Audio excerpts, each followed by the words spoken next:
هلا والله، هلا باليوتيوب. اسمعوا جايز، انا نزلت لكم فيديوهين زمان يوم كنت الزبده كانت نيه الرجعه لليوتيوب صراحه بحلقات وكذا وصفات المتابعين ومدري ايش، بس للاسف انه انا كنت الايام اللي فاتت شوي تعبانه، ما اعرف ايش جاني، التهاب والحمد لله بعيد عن السامعين كذا يقولون، بعيد عن السامعين اي ثينك. يا انا قررت اني ارجع لليوتيوب ان شاء الله باذن الله. كل سبت راح تشوفون لي حلقه. الحين كيف اعرف اذا المايك شغال ولا لا؟ كان شغال بس سوي كذا ابي اسرق.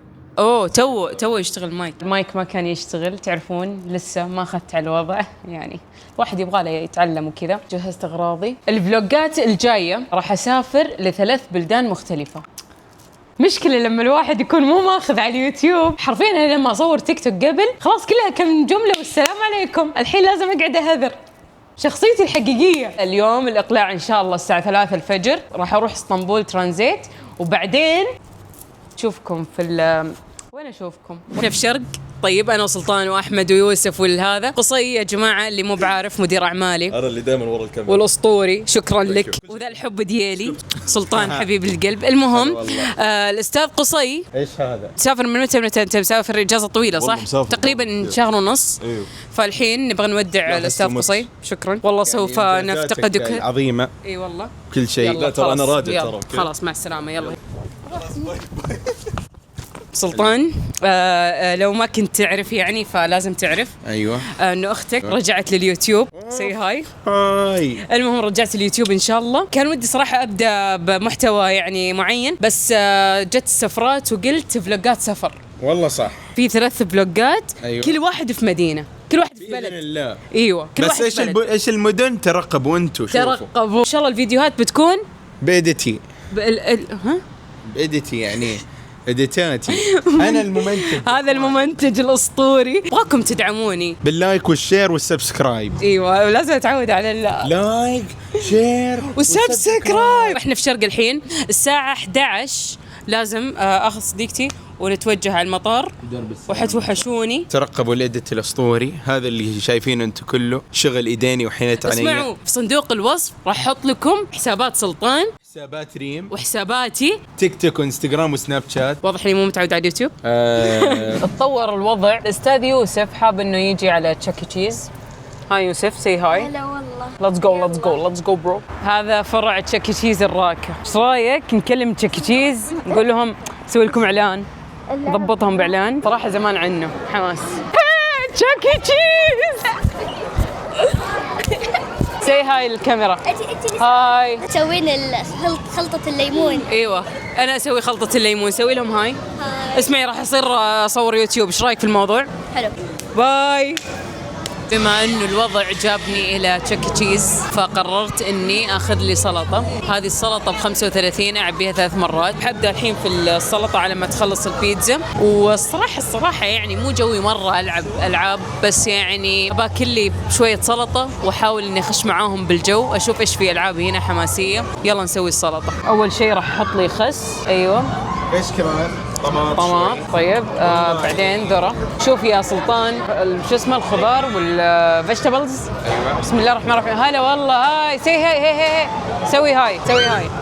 بعد قلبي سلك لي والله العظيم. والله الخضار والفواكه عنصر اساسي في حياتنا. المهم يا اخوان، هذا والله في فانزات هنا. عادي صورك ولا لا؟ أنا عندي قناة في اليوتيوب، ما عندي مشتركين كثير، عندي 106. الآن نشترك. أوكي هذا حساب الولد أعتقد، يعني يا رب ما نكون جبنا العيد. لا شكله هو شوف ضيفوه يعني ما أعرف. شوفوا وعنده الحين 206. خلينا نشوف تأثيرنا كم ممكن يجيب. نصحته إنه يصور وجهه ويقدم محتوى بأسلوبه، هو يتكلم هو مع الكاميرا. أنا أشوف إن هذا الشيء يحبب المتابعين فيك، يحسون بالمصداقية طبعا. يعني نصايح محترفين. ايوه. يحط شوية زيت زيتون.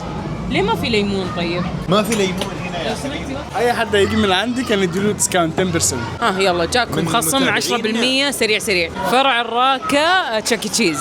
اوكي يلا. هنا عندنا بيتزا بيبروني، سلطان استفتحتها. ايوه ساخنة. وهنا بيتزا مارغريتا، وهنا سلطتي. جاء الوجز بعد.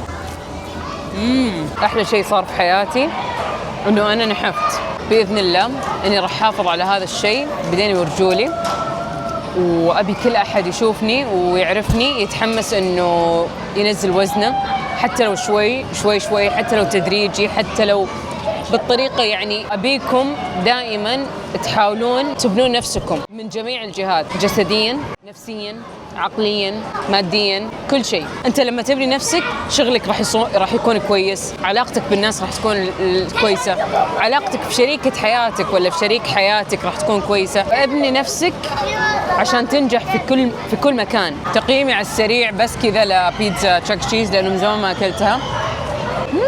يوميكا والله مرة لذيذة، في ستايل أمريكي بحت، ستايل أمريكي، والله العظيم النكهات لذيذة. كمية الصوص كويسة، كمية التشيز كويسة، نكهة البيبروني يامي، العجينة فيها قرمشة، فيها كي حبيت مرة جوي العجينة اللي زي كذا، وكمية البيبروني كمية البيبروني ما شاء الله ممتازة. أبى أجرب المارغريتا مع إنه نفس الشيء بس يعني والله لذيذة. على فكرة في فرق، كلهم مرة لذيذين بس حبيت البيبروني أكثر، بس هذه مرة لذيذة بعد. سلطان حبيبي، سلطان طول بالك حبيبي، طول بالك سلطان حبيبي. شويش ايش فيه؟ شوفي كيف شكله. طلع عندي فانزات اطفال كثير في الحياه يعني في الحياة. انا كثير عندي كمان. لاحظت السيارة اللي أنا فيها الحين كيا بيجاس، وأنا جايبة معي شنطتين، واحدة كبيرة وواحدة وسط، وصديقتي أتوقع جايبة نفس الشيء، أتوقع أنها جايبة 3 شنط، فأنا ما أدري كيف السيارة راح تكفي. لازم تكفي. أشوفكم في المطار، ليتس جو. وصلنا المطار الحمد لله على الوقت، اون تايم. أنا يعني عندي هوس في الوقت. المهم قاعدين ننتظر اللاين، طيراننا على بيجاسوس. استحيت قدامك، ترى ما كنت قاعدة استحي معاهم، لو سمحتي روحي، خصوصية. ما شاء الله وزن الشنط 79.5. دعوة ماخذين معاكم. أنا جالسة هنا في اللاونج وقاعدة آكل زبادي وبرياني مدري شنو هو. حركات اليوتيوبرز. ما أتذكر متى آخر مرة أكلت وجبة في مثل هذا الوقت، الساعة 2 بالليل وأنا قاعد أكل برياني. إيش في؟ أنا كل خوفي إنه يجي مثلا وقت الرحلة الثانية ولا قربت أوصل وطاقتي تصير لو، فأسحب ما أكمل، ما أصور شيء. لازم هذا الشيء ما يصير. المهم البرياني ذا جيد مع لقمة زبادي. باقي حرفيا 5 دقايق وتفتح البوابة، وأنا أحس النوم قاعد يتملكني. ما أدري ليه حجزت هذه الرحلة. يندم المرء أحيانا على أفعاله، ايش يسمونها، أوقاته على الزبدة. أصلا عادي.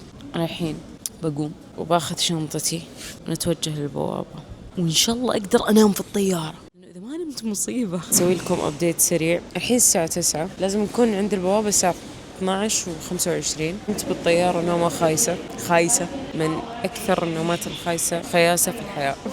أحس إني جوعانة بس مسدودة نفسي. شوية مرمطنا بالمطار، مرة زحمة، ما أدري إيش صاير. بعدين آخر شيء دخلنا لاونج، أصلا ما في أكل، وأنا في عندي مشكلة، ما أدري هي عيب ولا هي حسنة ولا والله ما أدري، بس أنا ما أعرف أنام بأي مكان، فأنا ما أنام لين يجيني شدان. أخيرا وصلنا. اسم المطار اللي أنا فيه صعب، قاعد أحاول أنطق الاسم بس ما علينا. رايق المطار، ما في زحمة. كانت الرحلة متعبة بس بنفس الوقت يعني كنت متحمسة. طبعا الهوتيل كم يبعد 42 دقيقة، وراح ناخذ قهوة، بعدين راح ناخذ تاكسي، وبعدين نقضيها سوالف لين نوصل الهوتيل. الجوع مليون، بس أنا مسوي عمليتين تكميم وتحويل مسار، فأنا إذا باكل صعب أشرب، أوكي يعني بعد الوجبة ولا أثناء الوجبة صعب أشرب شيء معاها أو بعدها. إذا أنا أبغى أشرب شيء لازم أشربه، بعدها بشوي أكل. بالنسبة لي يعني احتياج القهوة يغطي على احتياج الجوع. أشوفكم الحين في التاكسي وأوريكم مناظر البلد. أنا ما قلت لكم الحين إنه وين البلد هذه. مهتمين أو مشهورين بالبير، تراميسو مدري إيش. في كراميل، مو جو الكراميل أبدا، ما يسوونه زي حقنا. Can you add some milk just little amount?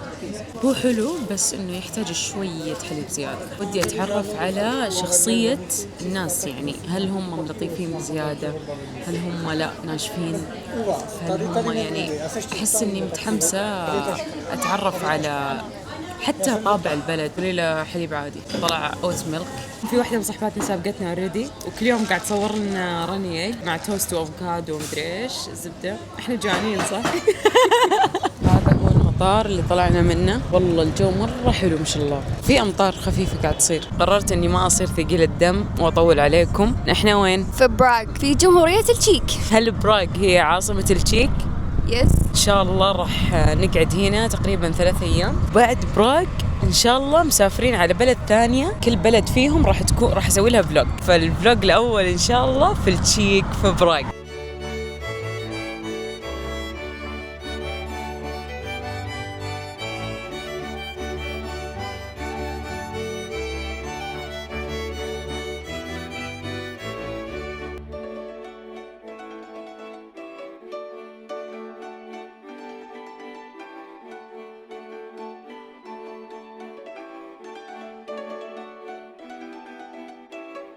تو وصلنا الهوتيل، خليني أوريكم ديكوريشن المكان مرة رهيب يجنن. حبيت مرة حلو. واو الفايب، واو شكلي حقعد هنا كثير.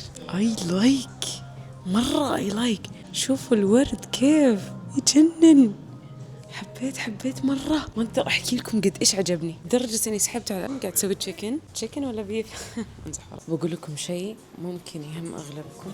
طقم هودي طلبته من اناس، مرة مريح ويدفي الطيارة. كل مرة اسافر تقريبا سفريات طويلة، هذه ثاني من 3 مرة اجربه، مرة جايز لي. عشان كذا حبيت اني اقول لكم بس. والله موافقة؟ ازاي؟ قاعد يقول لي انه لازم اخذ موافقته عشان اصور الهوتيل، بس هو بيهزر. انت من مصر؟ لا انا من تونس. من تونس. اللهجات متقاربة يعني شوية. حسيت في البداية انك من مصر. العيب الوحيد بالنسبة لي في هذا المكان هو انه في نوع ورد قاعد اشمه كثير، والمشكلة عجزت أعرف إيش اسم الورد هذا، لأنه ما أدري. أتوقع هذا. شوفوا إحنا في الدور الرابع وهذه الإطلالة. شوفوا شايفين هذا المكان اللي فيه ورد هناك تحت؟ هذا مكان سموكينج اريا يجي مفتوح. شوفوا الديكور مرة حلو. إحنا ماخذين غرفتين، أنا 410. المنظر خياليتو. إن شاء الله كل يوم راح أصور لكم الأوتفيت هنا حقي. أنا الحين راح أدخل الغرفة أوريكم الغرفة، وبعدين إن شاء الله راح أخذ شاور. Let's go. وهلا والله. 3 2 1. الله، هذه السدحة ترى غدارة. لازم أنا ما أطول هنا، يعني أكثر من دقيقة ممكن لا سمح الله أنام. كبيت القهوة. شوف السقف كيف حلو، كيف يتسكر ده. أتوقع من هنا. لا هذه أنوار، والله إني ما أدري. هنا حتى هذه أنوار. تعرفون فقرة اللي تستكشفون الأسرار ومدري إيش. ديكور الغرفة مرة عجبني. أنا خلاص منهارة على الهوتيل. هنا في شرابات للبيع اللي حاب. هنا كوفي، محرمات استغفر الله. وهنا أنا الحلوة أجين أكرمكم الله، الحمام، دورة المياه. حبيت بسيطة وحلوة. أنا بسبقهم على تحت. عجبني شيء زي كذا بخليه. حطيت تنت ولعلي اتحمست. رايحين ناكل في مطعم اسمه يافا، مطعم فلسطيني.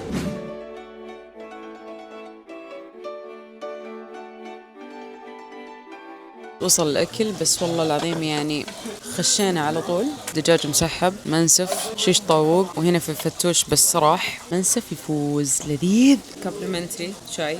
الصراحة تقييمي للمطعم من 10.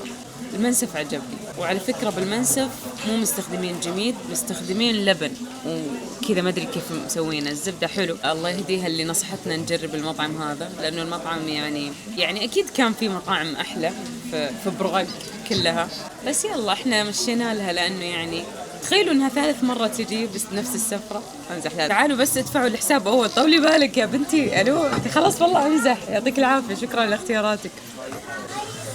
طبعا أجيب الفاتورة.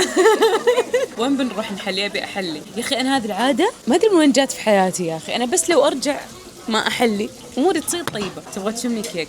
منظر هنا والجو واو، مرة حلو المكان. الجو مو طبيعي. شو حلو مرة حلو. اشتقت للجو البارد هذا، اشتقت للأجواء الحلوة هذه. شوفوا هنا ايش فيه، حركات النوافير، وهذا ما شاء الله قاعد يلعب بالمايه. يا حبيبي بتتبلل يا حبيبي. والله ترى مرة برد، تدرون بشكل عام جو مرة بارد، الشمس شوي شوي قاعدة تغيب وانا انسحب علي ترى. ما ادري وين اللي كانوا معي، ما ادري وينهم. هاي صباح الخير، كيف حالكم؟ امس رجعنا بدري ونمنا على طول، كنا مرة كذا كنت خلاص حطيت راسي على المخدة كذا 3 2 1 شوت داون. الحين الساعة 9:51 دقيقة. الفطور يقفلونه الساعة 10:30 على الفطور بسرعة. شعري اليوم ما ادري شو وضعه. المهم ريد بول، لأنه صراحة أحس إني مو مرة مصحصح. والله هو وجهي مفقع. شوفوا المنظر الصراحي، الله برضه حلو. الزبدة يلا مشينا. شوفوا هنا الفطور بيض، يعني في تنوع صراحة، حبيت. هنا المخبوزات، بس هذا هو المكان الصغير.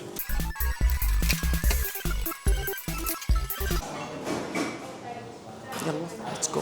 لا تسألوني ليش قاعدة أشرب ريد بول، ما صباح الله خير، بس يعني ريد بول بعدين قهوة بعدين شاي بعدين يعني كذا فواكه وخضار، هذا اللي راح أبدأ فيه يعني. ما أدري كيف أصارحكم صراحة، بس أمس كنت في سوبر ماركت هنا، شفت لابوبو وشريت لابوبو وسويت لكم فيديو راح ينزل تيك توك وريل. هذا اللابوبو الجديد حقي، يعني إن شاء الله راح تشوفونه معاي. إيش نسميه؟ أبي اسم مشتق من جرين ومن براغ. بريني، خلاص راح أسميه بريني. بسم الله. أنت جني؟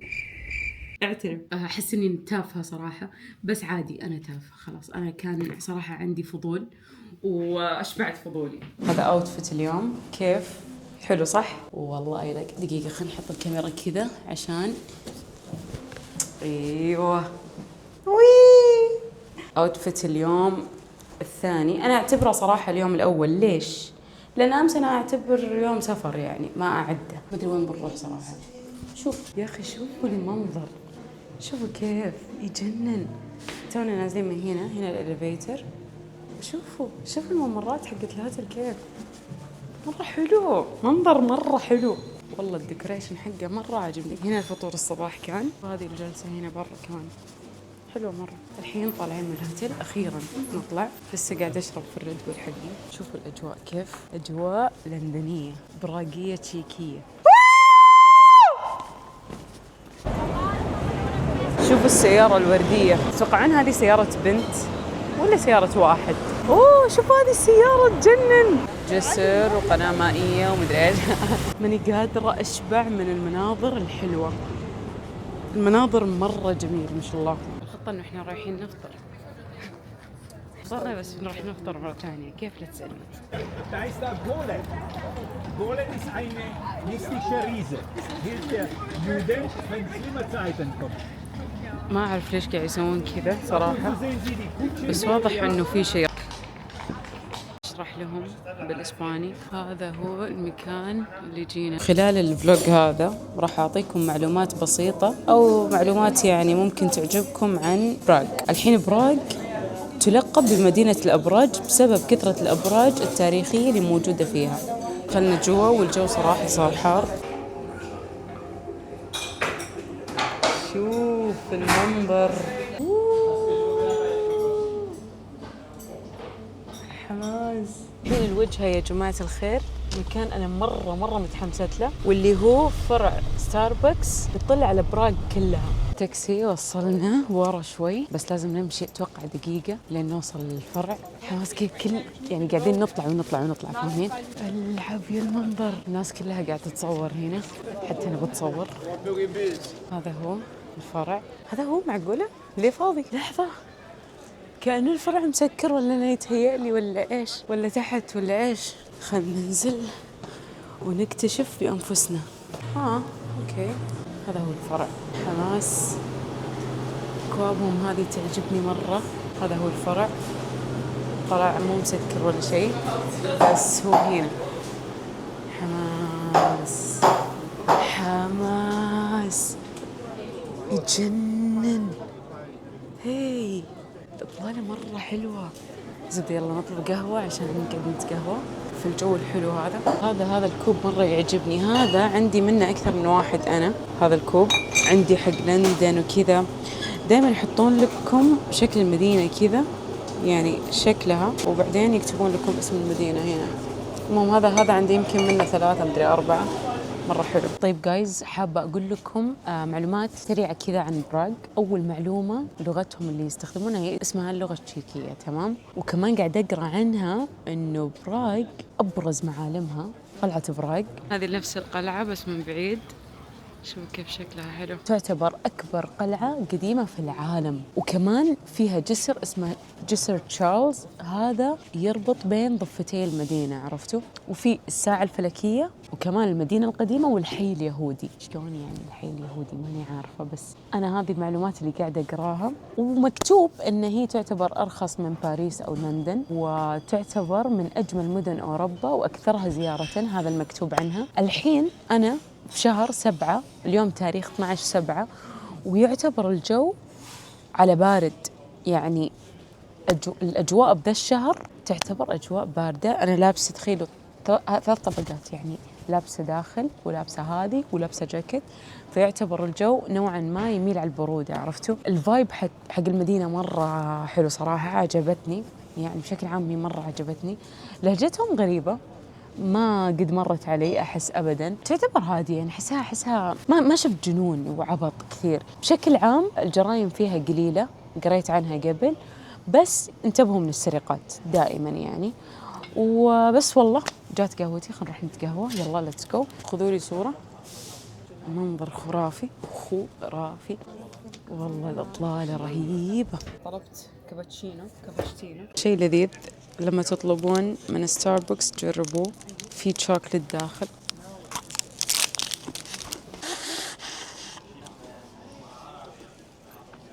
مية مية. فجأة وإحنا قاعدين قاعدة مطر. واو الجو. شوفوا كيف صرت كلي موية. شوفوا الجو كيف صاير.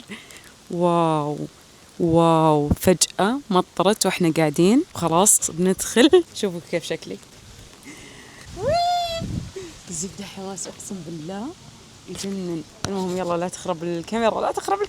حمامات ستاربكس بفلوس.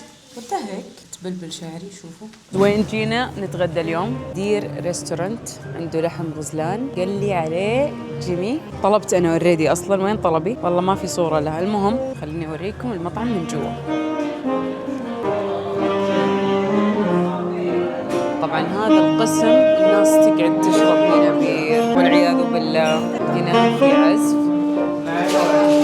بعدين نتوجه على الجهة الخارجية. هناك القعدة الثانية اللي أنا جالسة فيها. ما شاء الله مرة حلو المكان، مرة جميل ما شاء الله. خليني أوريكم إيش الطلبات اللي طلبتها. والمنيو شالوه. هذا هو المنيو. طلبنا سيزر سالاد، وطلبنا هذا هو الطبق اللي أنا طلبته، لحم غزال. طبعا مرة متحمسة أجرب، والزبدة أوريكم الأكل لما يوصل إن شاء الله. أيوة أوريدي وصل. طيب هنا سيزر سالاد، وهنا شوربة اليقطين، حليب جوز الهند، متخيلين؟ وهذا الكابلمنتري. شوفوا المنظر كيف ما شاء الله. وهنا السمك، حركات. في نوع سمك شو اسمه؟ انشوفي، يحطونه يسوونه مع صوص سيزر. فأحس إن هذه أول مرة أذوق الطعم هذا، بس جيد. I like.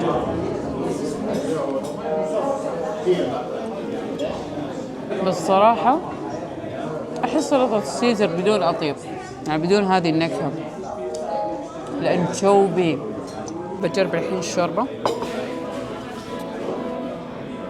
هذه بامبكن صح؟ بس ليه ريحتها عدس؟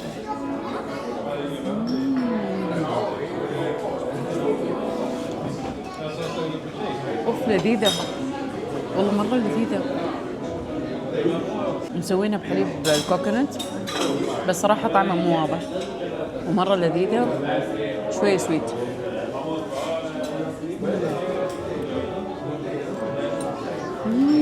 انشوفي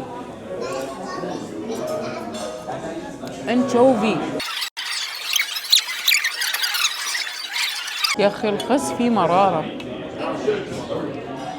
مزعجة تعطي افتر تيست. ما احبها المرارة انا. Excuse me please. Excuse me. I want one more pumpkin soup. One more? Yeah.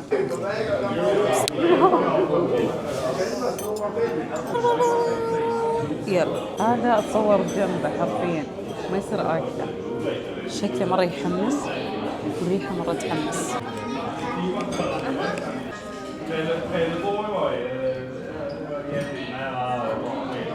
صراحة اللقمة تحمس. يام واو واو اللقمة يام. نوع اللحم نكهة اللحم يام.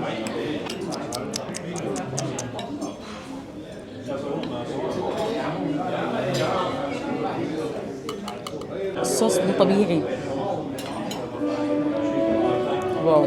نسوي لقمة كذا مع الجزر.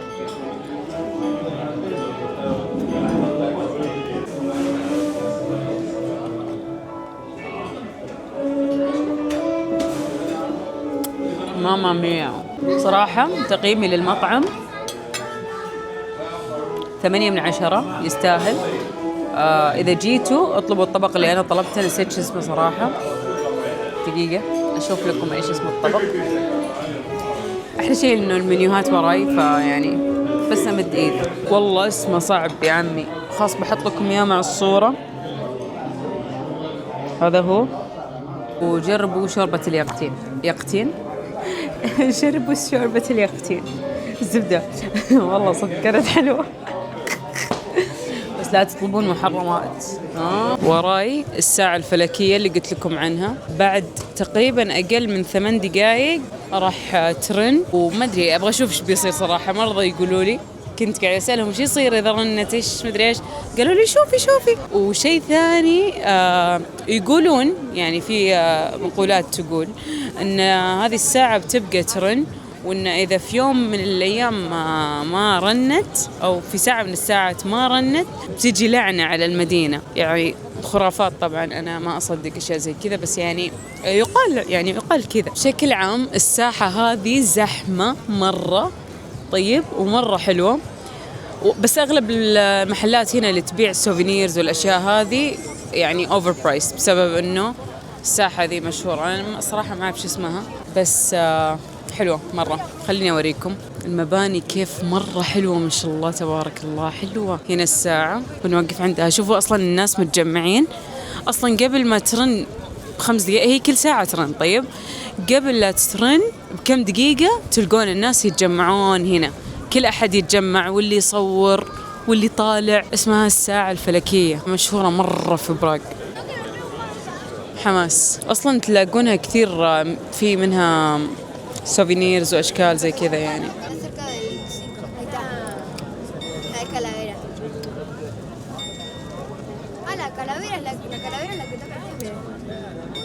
أبشركم المدينة هذه مو ملعونة ما صارت ملعونة. شكرا يعطيكم العافية. أمزح الله. قاعد أستعين في تشات جي بي تي عشان أحكي لكم عن هذه القلعة. هذه اسمها قلعة براغ. أمزح. هذه اسمها قلعة براغ. أكبر قلعة قديمة في العالم. تذكرون لما قلت لكم عنها؟ هذه واحدة من أشهر معالمها طيب. وتأسست في القرن التاسع الميلادي. كانت مقرا لملوك بوهيميا ثم الإمبراطور الروماني وحاليا لرئيس الدولة. حلو. رمز تاريخي وسياسي مهم في التشيك. من أشهر معالم السياحة في أوروبا. والدخول للساحات مجاني وبعض الأماكن فيها برسوم. الحراسة مشددة زي ما انتم شايفين. تعالوا شوفوا أوريكم الحراسة كيف مشددة. مرة سيريس يعني مرة سيريس. أجرب أقول له هاي هلو. ما يرد عليكم، حتى لو قلتوا هاي، حتى لو قلتوا السلام عليكم ما راح يرد. المهم جايز اتمنى اني افدتكم. والله انا مالي بالامور التاريخيه الصراحه، يعني ما ابغى اكون هذا، بس قلت اعطيكم معلومات عنها. صراحه شكلها يحمس يشد مره. شوفوا ما شاء الله كيف كبيره. يلا المكان اللي بعده، المويه شيء خرافي. أنا مرة مبسوطة بالجو. هذه القلعة من جوا وزي ما قلت لكم الحراسة مشددة. شوفوا الحارس كيف الحال، شو أخباركم؟ إن شاء الله طيبين. هذا هو أوتفيت اليوم. اسمعوا ترى أمس رجعنا شوي بدري عشان حرفيا كل شيء قفل بدري. هنا على الساعة 8-9 تحسون كذا الشوارع تهدى، المحلات تسكر. تخيلوا سيفورا، زارا، هذه المحلات كلها تقفل على الساعة 9، خاصة يكون الموظفين قاعدين يرتبون المحلات. السلام عليكم. المهم فأمس سوينا شوية شوبينج قبل لا نرجع. اليوم صحيت بدري، نزلنا فطرنا. سوري نسيت أصور لكم، I'm sorry. لبست وجيت أوريكم الأوتفيت الأسطوري. شوفوا الأوتفيت، بنطلون بيج. الأوتفيت حقي كامل من زارا. لا لحظة، بنطلون من زارا، قميص من زارا، التيشيرت من كالفين كلاين، والشوز من بولن بير. الفكرة بولن بير أنا يعني هذا المحل ألقى عندهم قطع مرة أحسها تناسب ستايلي. شنطتي لونج جامب، صراحة لونها عاجبني، أحسه يليق مع أغلب الأوتفيتس اللي ألبسهم. بالنسبة لشعري صايرة أحب أخليه من غير كريم، من غير شيء كذا، حرفيا أخليه على راحتي. الحين بنروح ناكل لأنه مرة جوعانين. اليوم تأخرنا بالطلعة، الساعة الحين 3. حرفيا كانت قاعدة سوالف وكذا، عرفتوا، قاعدين نتجهز على الراحة. بس والله ليتس جو. فجأة كذا واحنا قاعدين نتمشى هنا، سمعنا صوت الميوزك، في واحد قاعد يغني هنا. بس الجو يعني لا أحكي لكم عن جمال الجو يا جماعة الخير، مرة الجو حلو. هنا في قوارب، حماس.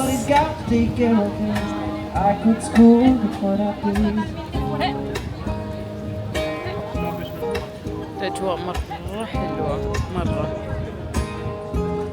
I remember when we were driving in your car, speed so fast I felt like I was running. The lights lay out before us, and the palm fell down from my shoulder.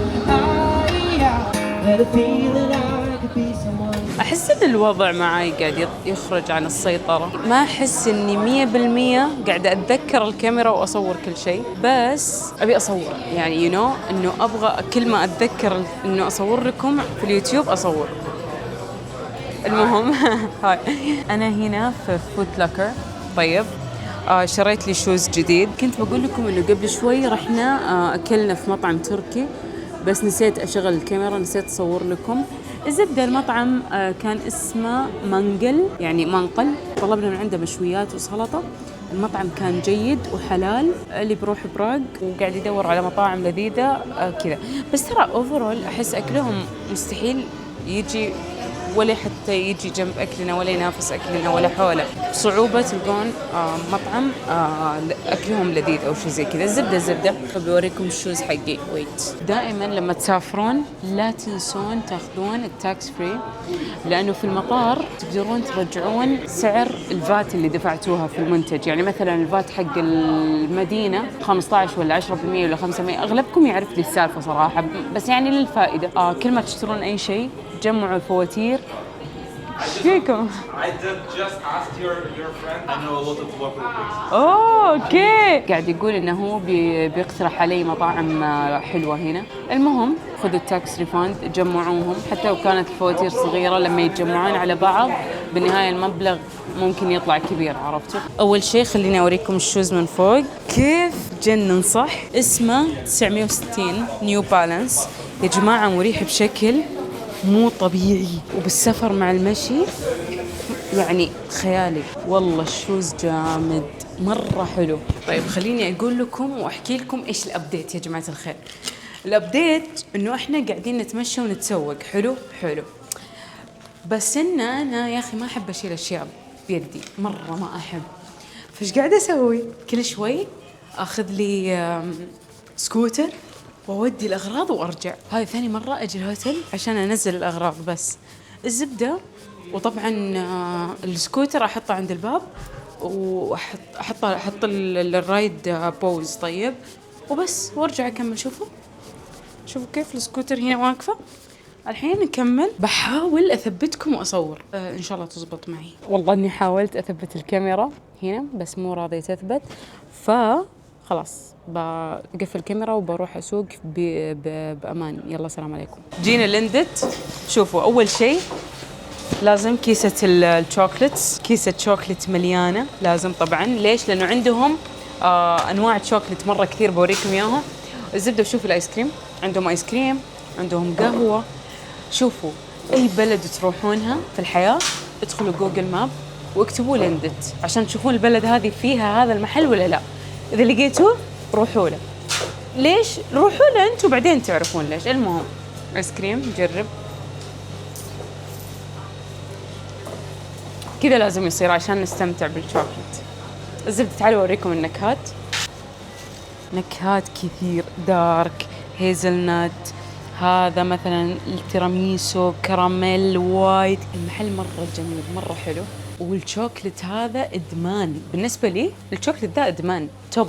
أطيب نكهة بالنسبة لي الميلك اللي هي هذه، بس ترى يعتبر شوية غالي، بس صدقوني يسوى. يجيكم كذا من برا قاسي ومن جوا ليكويد، مرة لذيذ خرافي. المهم هنا في كمان نكهات، هنا كذا في أشكال مكعبات، هذا سبريد شوكلت، نكهات مرة كثير. شوفوا النكهات الغريبة اللي عندهم، مثلا كرز سبايسي، شو اسمها هذه، كريم بروليه، كراميل، ليمون. شوفوا هذه يجي فيها زي المعجون جوا أو كذا ليكويد، نكهة ليمون، نعناع، برتقال. شريت هذا أنا ويفر مع هيزل نات. المحل يجيب السعادة أقسم بالله. كذا تحسون شوكلت يعني شوكلت يعني سعادة، صح ولا لا؟ قضيت من هنا أقول لكم ما أدري كم دفعت صراحة. أتوقع على الكيسة الشوكلت تقريبا دفعت 100 وشوي. هذا هو المحل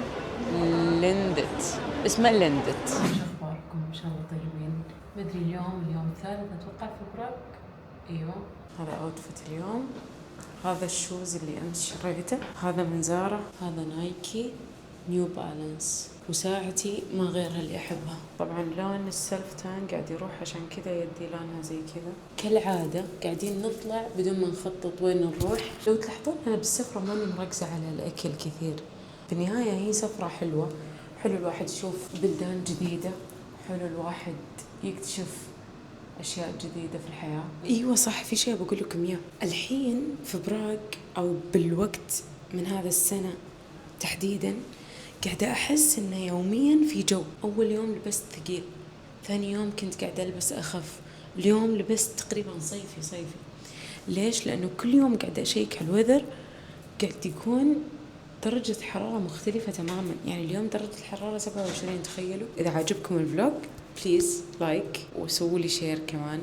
يعني ارسلوا الفيديو للناس اللي ودكم انهم يشوفون الفيديو هذا. وكمان لا اكيد شيء اساسي، بما انه انا جديدة وداخلة على اليوتيوب توني، سبسكرايب بليز. سبسكرايب ناو. دقيقة بعطيكم ثواني بس تسوون سبسكرايب. تفضل. ايوه كذا، ايوه هذاك الأحمر، أيوة هناك، أيوة كفو. هذا هو. أخذ سكوتر وقاعدة أتمشى فيه. طيب شوفوا وين صرت حرفيا. هذا هو السكوتر. شوفوا أنا وين. ما شاء الله المنظر خرافي. وهذا هو المبنى المائي اللي قلت لكم عنه. شوفوا المنظر ما شاء الله. بلد حلوة ما شاء الله. أجمل ما فيها بالنسبة لي، شايفين المباني كيف ملونة، كيف طريقة البناء. هذا الشيء يعني ما شاء الله بأوروبا بشكل عام يعني حلو، يعجبني مرة. يلا نكمل. أنا مرة مستانسة، ما سكت لكم هالسكوتر ورايحة جاية أقسم بالله. شوفوا القوارب، لازم أركب قارب أحس، ما أقدر، أحب.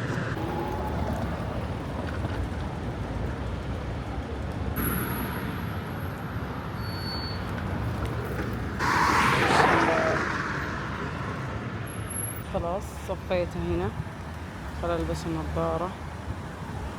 الحين الكوفي شوب اللي نبي نروح له هو دقيقة، أنا قاعد أقطع الشارع في مكان مو مخصص إنك تقطع شارع فيه، بس شكرا لولا إنه وقف لي، أحس سبني بعد مو بس وقف لي. المهم الكوفي شوب هو تحت هنا.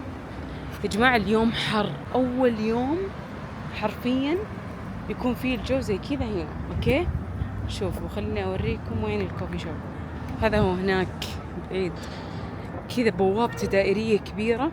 أصلا لو كتبتوا في تيك توك قهوة في النفق مدري وشو على طول يطلع لكم صور له وفيديوهات. هذا هو الكوفي شوب، وهذيك البوابة حقته. لا هذا مو الكوفي شوب، لا هذا ما أدري إذا هذا الكوفي شوب أو جزء منه أو شيء، ما أدري. شوفوا الفراشة، يوه شوفوها، شوفوا الفراشة تجنن مرة حلوة طارت. هذا هو الكوفي شوب. تخيلوني أنط هنا في الموية. ريم والله إنك سامجة. يلا روحي تقهوي حبيبتي يلا. حلو. أنا طلبت آيس لاتيه، بصراحة ما عندهم لا نستلة ولا حليب مكثف محلى مدري إيش أشياء خلطات. يعني آيس لاتيه عندهم كراميل فانيلا سينامون بس، مع يعني هذه الإضافات اللي تحلي، فاهمين؟ زبدة أخذت آيس لاتيه عادي، لذيذة صراحة القهوة، بس يعني أكيد مو شيء يعني يقارن بشرق برو 92، لا أرابيكا، لا قهوة آيس لاتيه جيدة تبرد على القلب بعد الحر اللي عشنا اليوم. هنا اللي لاحظته في البلد انه ترى في حشرات كثير. فجأة في الغرفة ينزل سبايدر من السماء، وعند شفتوا الشبابيك اللي عند باب الهوتيل اللي عند غرفتي في كذا حشرات على الشباك أشوفهم. الزبدة في تنوع حشرات جديد على حياتي. يعني احنا في السعودية تعودنا نشوف نوع معين من وزغة، صرصور، نملة. هنا في تنوع which is good، يعني الواحد يتعرف على حشرات العالم، عرفتوا؟ وبس والله قاعد أحاول أفتح معاكم سالفة، أدري السالفة للبيع خايسة. يلا نشوفكم في المكان اللي بعده، لأنه بنروح ناكل. تعرفون إحنا كل واحدة تاكل في وقت. يلا أنا والأستاذة صحينا فطرنا، الأستاذة ما تبي تفطر، لما طلعنا صارت تبي تاكل. شلون يعني كل واحدة عايشة لحالها؟ إيش في؟ بس عادي بنات. هي تقول إن كل بلد عندهم حشرات غير عن البلد الثاني. خل نروح نشوف البلد الثاني اللي بنروح له إيش عندهم حشرات. أنا اليوم أحس إني أنا مبسوطة أكثر شيء. ليه؟ لأني ماني لابسة ثقيل. أنا ما أحب ألبس ثقيل، أنا جوي كذا، عرفتوا؟ جوي كذا الفضفضة. إيش دخل فضفضة ولا فضفضة؟ وشعري اليوم مو مرتب، معليش، قاعد يطول وقاعد اكتشف معاه ايش شلون ممكن اسوي. زبده ما تحسون اني اسولف مره كثير. خلاص يلا باي. قررنا الحين انه نروح مطعم اسمه سان كارلو. الصراحه ما كنت حاسه نفسي جوعانه، بس الحين بديت احس ان كاني قاعده ابدا اجوع. بس ودي لو اخلص القهوه قبل لا نوصل، لانه ابي كافيين، يعني ابغى اصحصح. احس اني ما نمت كويس الليله الماضيه، فأبغى أكون مصحصحة اليوم. ودي إنه نروح قارب، ودي إنه نلاقي شيء كذا يعني اكتيفيتي، لعب ولا شيء، يعني أحس إنه ودي، فبقترح عليهم وإن شاء الله نلقى شيء حماس.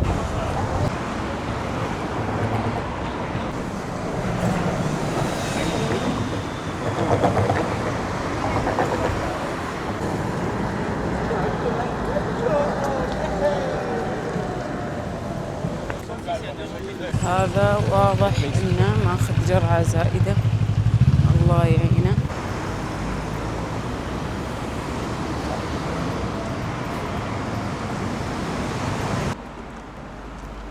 هذا هو المطعم اللي راح نتغدى فيه اليوم. نخش. رايك المطعم صراحة؟ طلبنا هذه الباستا بيتزا مارغريتا. أول شيء طلبناه توميتو سوب، الزبدة مرة لذيذة، طحنا فيها مرة لذيذة.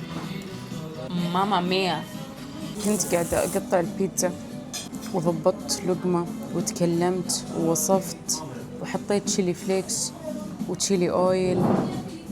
والله العظيم يعني كنت قاعدة أصور لكم ريفيو بضمير وباستمتاع. بعدين اكتشفت إن الكاميرا مو قاعدة تصور أصلاً. إيه، أسمح لكم تضحكون، أضحكوا دقيقة، بعطيكم وقت، خذ راحتكم. أيوة اضحكوا، طيب خلاص أوكي. السالفة للبيع. والله العظيم الصراحة انقهرت لأني تفننت. المهم كنت قاعدة أوريكم بيتزا المارغريتا. الزبدة بالمختصر، العجينة قوية، الجبنة مرة لذيذة، الصوص أسطوري، شوية تشيلي أويل، شوية تشيلي فليكس، راح تاكلوا بيتزا أسطورية.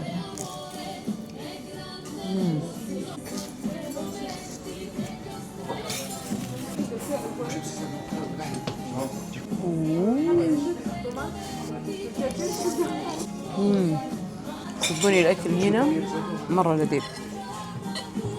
أنصحكم تجون المطعم هذا وبقوة، سان كارلو. جينا على شوكليت آرت ميوزيوم. والله شوفوا شكله مرة يحمس يا جماعة الخير. شوفوا هذه الدخلة، شوكليت آرت ميوزيوم.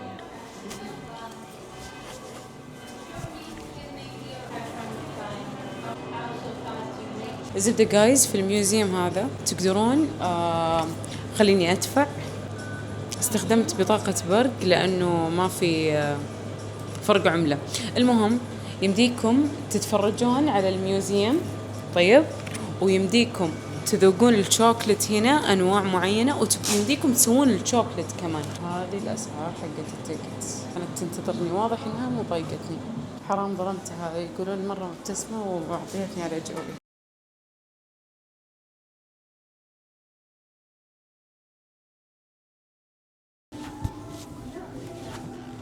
معقولة هذا الشوكلت؟ أنا يعني أحس إني ماني مصدقة. نفسه هو برج الساعة الفلكية. حركة غزيرة. ظهري بصيح زين ما طاح. اسمعوا لا تقولون حق أحد أوكي. بعد ما تصورت وبغيت أطيح الشيء هذا، طلع أصلا الصورة مو كذا فكرتها جايز. الصورة فكرتها كذا عشان كذا بغينا نقلبه، عرفتوا؟ أنا في القلب. بسم الله بسم الله، فجأة تحركت. غريب الميوزيوم صراحة، والله غريب.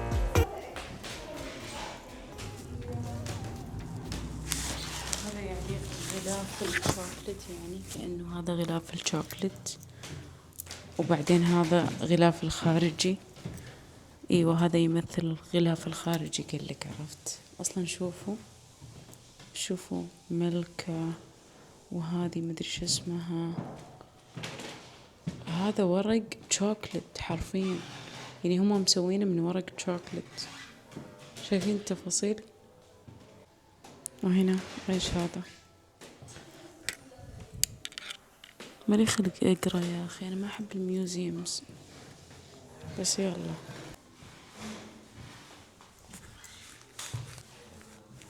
جات الفقرة الحماس الحين، اللي هي بنسوي حنة شوكلت. صارت قلوب، هناك ديناصورات. المهم تختارون القالب، بعدين إذا تبون تحطون ألوان، طيب هنا. وهذا بعدين الشوكلت، ميلك شوكلت، وايت شوكلت، ودارك شوكلت. وهذه إذا تبون تحطون حشوات أو إضافات، تقدرون تختارون اللي تبونه وتحطونه. زبدة، أقسم بالله حماس. يلا أفكر أسوي كل وردة لون. أتوقع أن هذا وايت شوكلت مع لون.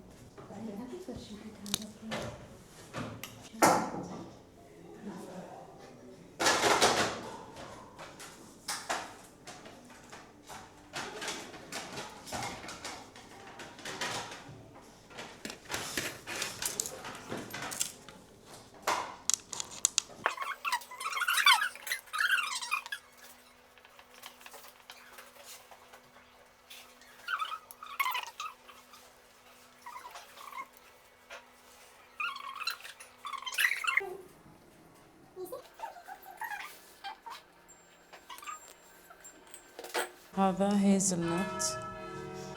اوفر مش دعوة. الحين راح نعبيها بالشوكلت.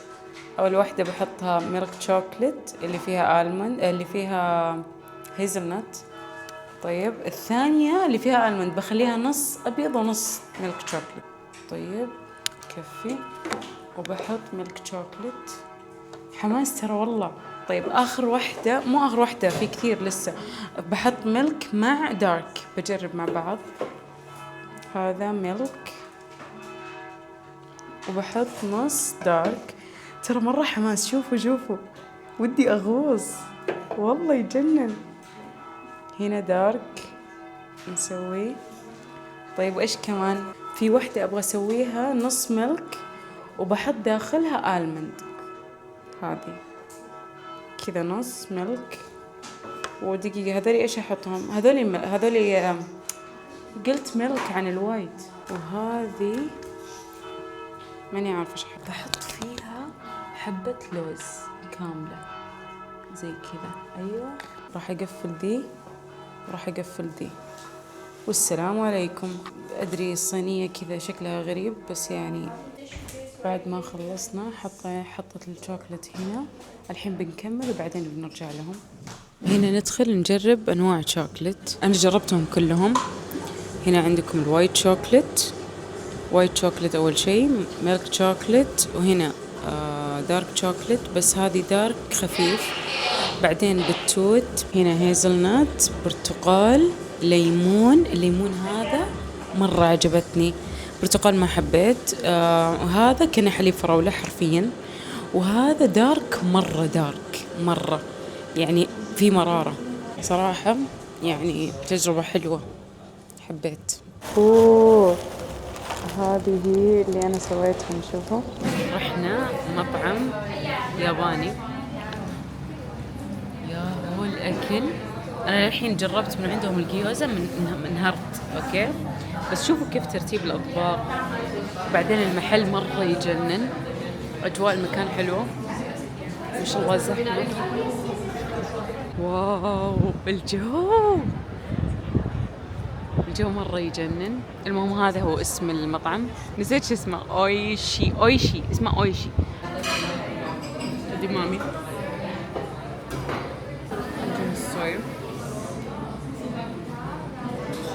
طيب أول واحدة راح أجربها اسمها ماي دراجون.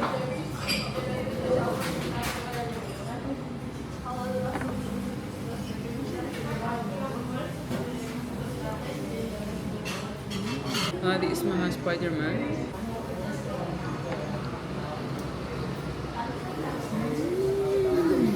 مدمرين السالمون وماخذ فيها نكهة حرف. هذه ما اسمها. طبق حقي قبل لا يتبهدل. بول باللحم ومعاه خضار كيمتشي والحركات وكذا.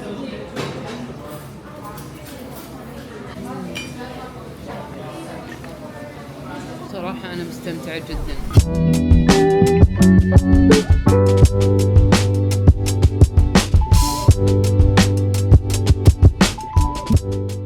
هنا وصلنا لنهاية حلقة اليوم. خلاص الفلوج حق براغ خلص. ليش؟ لأنه اليوم آخر يوم لي في براغ. بكرة بيكون تمشية بسيطة بس قبل الرحلة، وبعدين بتوجه للمطار إن شاء الله وعلى البلد الثاني اللي ما راح أقول لكم وين. ترقبوا الفيديو الفلوج الجاي. أدري إنه ماني حاطة مايك ويمكن في شوية إزعاج، تحملوني. لايك شير سبسكرايب.